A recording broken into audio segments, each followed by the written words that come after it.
भारत की जीवन रेखा, महान गंगा। सोचिए, एक नदी जो सिर्फ पानी नहीं बल्कि संस्कृति और आस्था का प्रवाह भी है। इसका सफर हिमालय की बर्फीली ऊंचाइयों से शुरू होता है और फिर ये विशाल मैदानों को पार करती है। तो चलिए आज इस शानदार नदी की यात्रा को जरा और करीब से जानते हैं। तो सबसे पहले बात करते हैं इसकी विशालता की। जरा इस आंकड़े पर गौर कीजिए, 2500 किलोमीटर।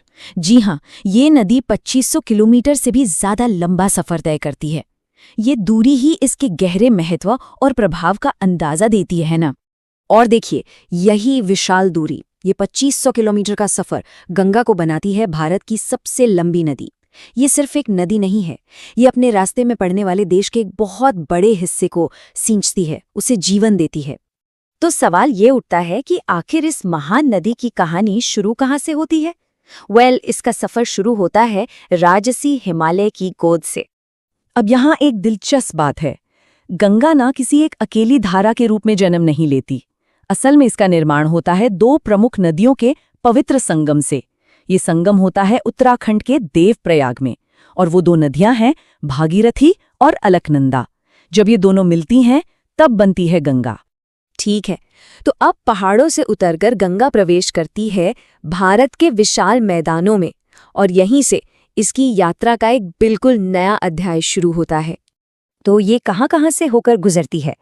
देखिए, अपने उद्गम स्थल यानी उत्तराखंड से निकलकर गंगा आगे बढ़ती है, उत्तर प्रदेश, फिर बिहार और झारखंड के मैदानों से गुजरती है, और अंत में ये पहुंचती है पश्चिम बंगाल, जहां से इसका सफर अपने अगले पड़ाव की ओर बढ़ता है।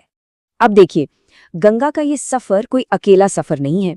जैसे एक कारवां बढ़ता जाता है, वैसे ही रास्ते में कई और नदियां, जिन्हें हम सहायक नदियां या ट्रिब्यूटरीज कहते हैं, इसमें आकर मिलती हैं, और यही नदियां इसके आकार और इसकी शक्ति को और भी ज्यादा बढ़ा देती हैं। और ये सहायक नदियां, ये दोनों तरफ से गंगा में आकर मिलती हैं। अगर हम इसके बाएं किनारे की बात करें तो वहां से रामगंगा, गोमती, घाघरा जैसी नदियां इसमें शामिल होती हैं।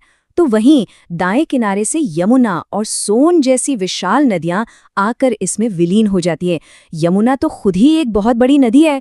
चलिए, अब हम पहुंचते हैं गंगा की यात्रा के अंतिम चरण पर, इसके फाइनल एक्ट पर।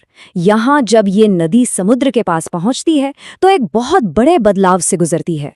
तो होता क्या है? पश्चिम बंगाल के फरक्का में गंगा दो मुख्य धाराओं में बढ़ जाती है। इसकी एक शाखा जो भारत में ही बहती है वो कहलाती है हुगली, और जो दूसरी शाखा है वो पद्मा के नाम से बांग्लादेश में चली जाती है। और इन्हीं धाराओं से मिलकर बनता है दुनिया का सबसे बड़ा डेल्टा, सुंदरबन। क्या बात है! और यहीं पर इसी सुंदरबन डेल्टा को बनाने के बाद गंगा की ये महान यात्रा बंगाल की खाड़ी में विलीन होकर समाप्त हो जाती है। तो देखा, गंगा सिर्फ एक नदी नहीं है, ये करोड़ों लोगों की आस्था, उनके जीवन का आधार है।